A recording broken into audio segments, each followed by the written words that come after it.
Have you ever stopped to think why this topic still causes so much controversy today? On one hand, we have people who firmly state Jesus is God.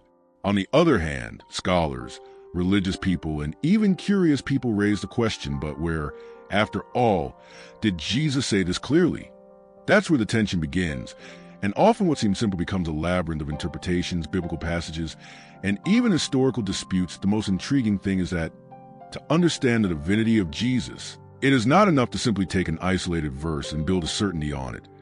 It is necessary to delve into the context, understand how first-century Jews viewed the Messiah, what it meant to be called Son of Man or Son of God, and even how the Church, centuries later, made this doctrine official decisive moments, such as the Council of Nicaea. What if I told you that maybe the truth about Jesus is closer to you than you think?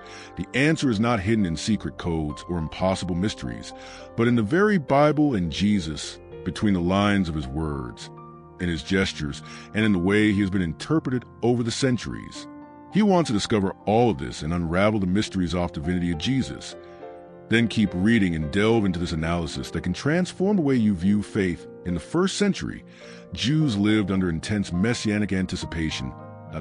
Many awaited a political and military leader who would liberate Israel from Roman rule, but the idea of a divine Messiah was almost unthinkable to them. Because Jewish tradition emphasized the oneness of God, therefore, when someone like Jesus began to speak about his special relationship with God, it was natural for doubts and controversies to arise. To understand this, it is essential to place oneself in that historical context, where God's promises and human expectations intersected. Furthermore, Jewish society at that time had a very practical understanding of faith. The expected Messiah was someone who would bring justice, peace, and national victory, not necessarily someone who claimed divine attributes. That when we read about Jesus in the Gospels, we notice that he often spoke in metaphors, parables, and titles like Son of Man, which could generate very different interpretations depending on the listener. Therefore, for many, the divinity of Jesus was not obvious or even considered. It's also interesting to note how everyday life influenced perceptions of who the Messiah might be. Eating, working, teaching, and healing were human actions that brought Jesus closer to the people. For the Jews of the time, a Messiah who shared common life seemed more plausible than one who presented himself as Son of God in literal terms. This shows that, from the beginning, the question of whether Jesus was God or not was not just theological, but deeply cultural and social. When we look at the Gospels, we notice that Jesus rarely said directly, "I am God." Instead, he used expressions like Son of Man, Son of God, or the simple I am. These words carry profound meaning and are often revealed only to those familiar with Jewish tradition and Scripture. It's as if he spoke in code, challenging each listener to reflect on who he truly was. In the Gospel of John, we see several passages where Jesus affirms his identity indirectly. He speaks of his union with the Father, his mission, and his pre-existence, but always in a way that provokes questioning, not immediate dogma. This creates an interesting tension. At the same time that the Gospels present signs of his divinity of Jesus, also record doubts, confrontations, and even disbelief among the disciples and religious leaders. Furthermore, understanding these words requires looking at the context in which they were spoken. When Jesus presents himself as the Son of Man, he refers to Daniel's prophecy and the messianic expectation. When he says, "I am," he directly touches on a reference to Exodus chapter 3, verse 14, making a connection between his mission and the God of Israel himself. In other words, even without explicitly saying, "I am God," each expression carries nuances that, over time, have fueled debates about truth, about Jesus and his divine identity. Some passages from the Gospel of John are often cited to support the idea that Jesus is God. For example, John chapter 1, verse 1 states, "In the beginning was the Word, and the Word was with God, and the Word was God." Here, Jesus is identified as the Word, coexisting with God from the beginning, which many interpret as a clear affirmation of his divinity of Jesus. But it is important to note that the exact understanding of this text depends on theological interpretation and historical context. Another example is John chapter 10, verse 30, where Jesus says, "I and the Father are one." This statement provoked an immediate reaction among the Jewish leaders, who considered it blasphemy, showing that he was being interpreted as claiming something beyond an ordinary human role. John chapter 14, verse 9, in turn, records Jesus saying, "Whoever has seen me has seen the Father," reinforcing the idea of intimate union with God. That each of these passages is rich in meaning, but also complex, requiring caution when attempting to extract direct claims of divinity. It's fascinating to see how these statements are shaped by literary and cultural context. While to some modern readers, they seem like indisputable proof that Jesus never said he was God explicitly. For others, they indicate a unique identity, which combines humanity and divinity. This tension is what makes the study of Bible and Jesus so intriguing and relevant even today, opening doors to deep reflections on faith, interpretation, and history. Hopefully, Christianity, the title Son of Man is one of the most frequently used by Jesus to refer to himself, but its meaning goes far beyond what it seems at first glance. It appears in passages such as Daniel 7, which describes a celestial being who receives eternal dominion and glory from God. Thus, when Jesus uses this title, he is connecting it to this prophecy and the messianic role, but without directly claiming to be God, which often confuses listeners. In practice, the use of Son of Man had several layers to the common people. It sounded human, close to and identified with their pain and challenges. But the scholars of the law, it evoked a prophetic and divine figure, capable of judging and restoring Israel. This ambiguity helped Jesus teach and reveal his mission gradually, without provoking immediate rejection or fatal confrontations before the right moment. Furthermore, the title reflects a clever communicative strategy. He balances humanity and special mission, allowing the teaching about his identity to develop progressively at the same time. By connecting with Daniel 7, Jesus left subtle clues about his pre-existence and authority, fueling later debates about the divinity of Jesus. It is a clear example of how his words demand attention to the historical and literary context. In first-century Judaism, the title Son of God did not automatically imply divinity. That kings, leaders, and representatives of God were called this, but within a human and symbolic context of Jesus, by using or being called this term, was in line with a known tradition, without necessarily declaring himself God. In the literal sense we think of today, this helps to understand why many people at the time did not realize the full extent of his identity. However, some texts suggest a unique dimension to Jesus. He spoke of his intimate relationship with God as Father in a way that went beyond the traditional use of the title. This nuance opened the way for later debates about his divine nature, especially as the apostles began to reflect on his life, death, and resurrection. That it is at this point that interpretations begin to emerge that link divinity of Jesus to the statements and actions recorded in the Gospels. It is interesting to note that this understanding varied depending on the audience. That among the people, Son of God could simply mean someone chosen and sent by God. That among religious leaders, it could sound provocative or even blasphemous. Depending on the interpretation, this ambiguity contributes to the complexity of the topic and explains why the discussion about truth about Jesus has remained alive for centuries.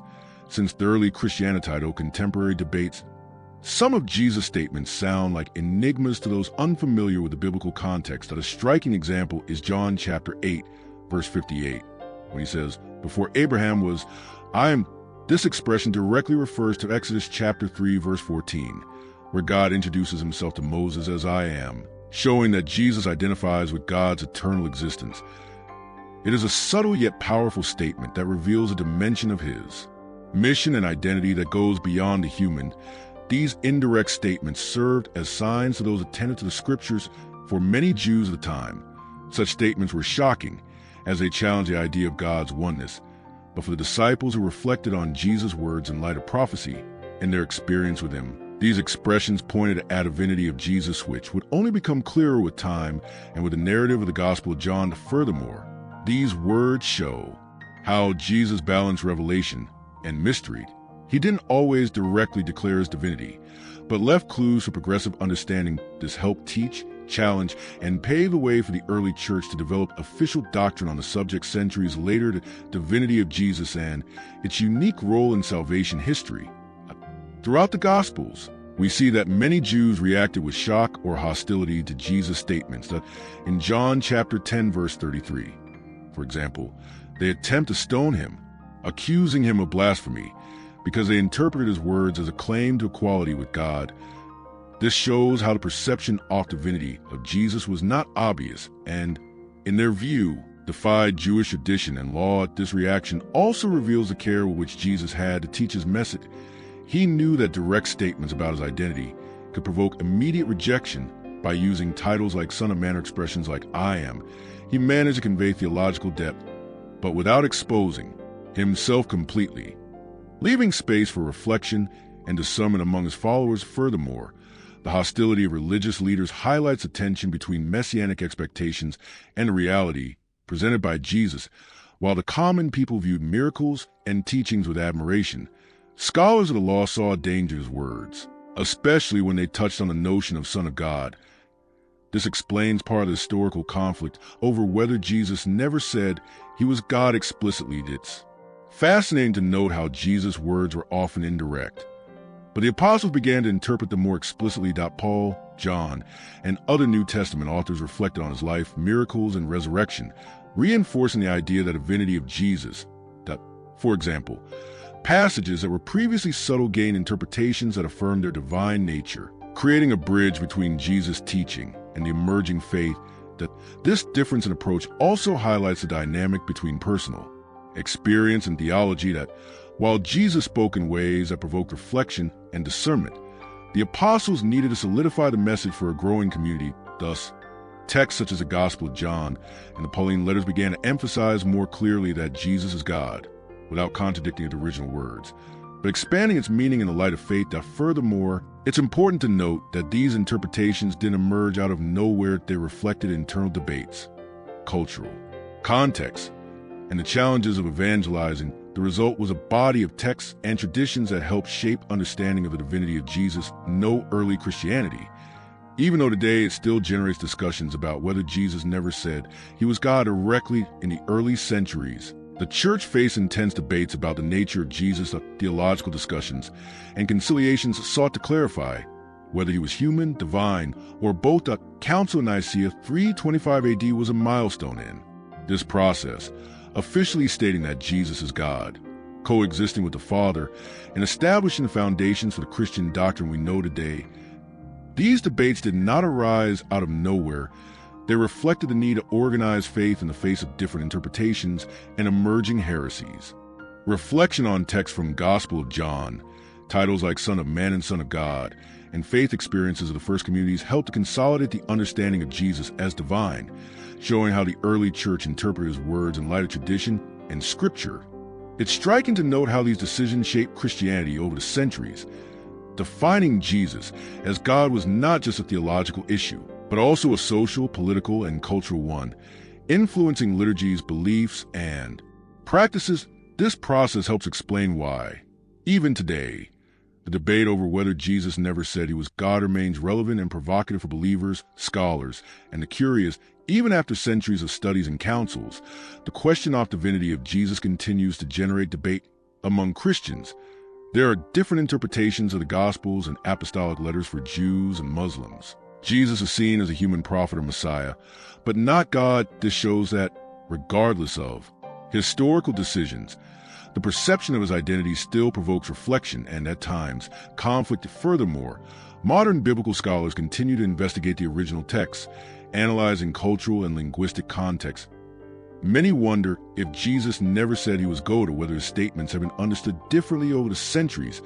This tension between tradition, interpretation, and historical evidence keeps the topic alive, instigating curiosity and debate among believers and scholars. Finally, the controversy also relates to personal experiences of faith that each individual, when reading the Bible and Jesus, may encounter questions about identity, authority, and purpose. This makes the current discussion not just historical or theological, but deeply human, connecting past and present, tradition, and everyday life, faith and understanding of truth about Jesus. We have reached the end of this journey, but the reflection on the divinity of Jesus doesn't have to end here.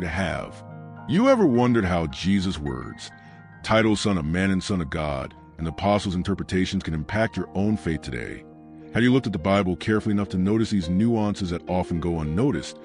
Now is the time to put into practice what you've learned. To reread the text in Gospel of John, compare passages, and observe how Jesus' message connects with the historical and spiritual context. Reflect, talk with friends, participate in Bible studies. Each step helps deepen your understanding and strengthen your faith. And if you want to continue exploring these truths, don't stand still, subscribe to the channel, turn on notifications, and follow our next videos. This way, you won't miss any detailed analysis about Jesus. The Bible and the mysteries, hopefully Christianity knowledge is within your reach. Just take the next step